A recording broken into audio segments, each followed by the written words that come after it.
Il vit en Belgique depuis 20 ans.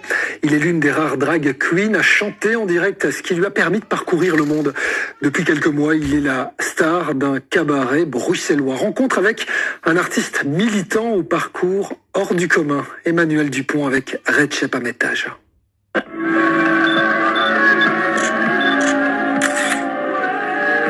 suis quelqu'un de très timide et de très pudique.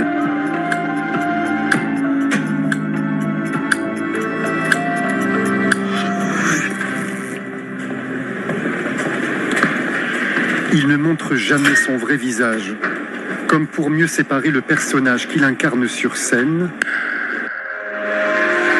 une diva,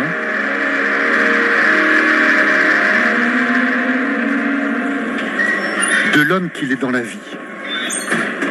Quand aussi il nous reçoit dans son cabaret, il est déjà maquillé. Une manière d'entretenir le mystère et surtout de préserver son intimité.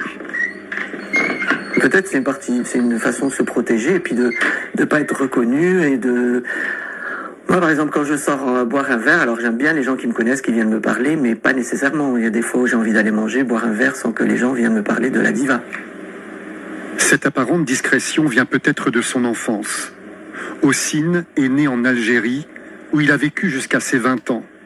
Une vie heureuse, mais troublée par une solitude et un isolement, lié à son orientation sexuelle. En fait, ce qui est difficile à vivre, c'est pas le fait d'être gay, c'est le fait de ne pas avoir de référence, de ne pas savoir, de ne pas connaître des gens comme vous, de ne pas pouvoir échanger, de ne pas pouvoir en parler. C'est ça qui est le plus dur, en fait. On était vraiment isolés, et c'est grâce à la pop anglaise que je me suis rendu compte qu'il y avait des gens comme moi. Il y avait Bronski Beat, Jimmy Somerville, qui chantait des chansons où il était vraiment out.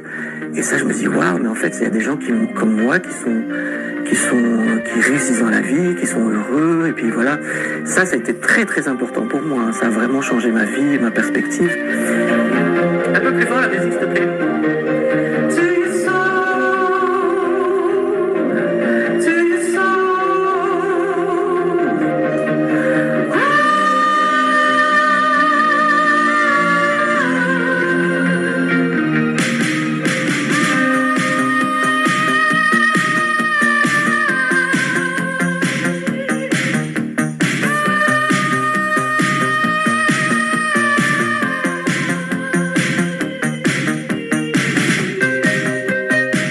J'ai compris que je ne pourrais plus vivre en Algérie, ça a vraiment été un choc pour moi parce que je pensais pas un jour devoir partir. Et pourquoi il a fallu partir? Parce que je me suis rendu compte qu'étant gay, c'était pas très souhaitable en Algérie, on va dire, parce que la loi est anti-gay. Tada. En fait, c'est un peu la coupe à la Fabiola. Allez, on y va. Ossine a vécu en France, en Grande-Bretagne, mais c'est à Bruxelles qu'il est devenu l'égérie de la Gay Pride au début des années 2000, en incarnant le personnage de la diva live, dont la singularité est de chanter en direct.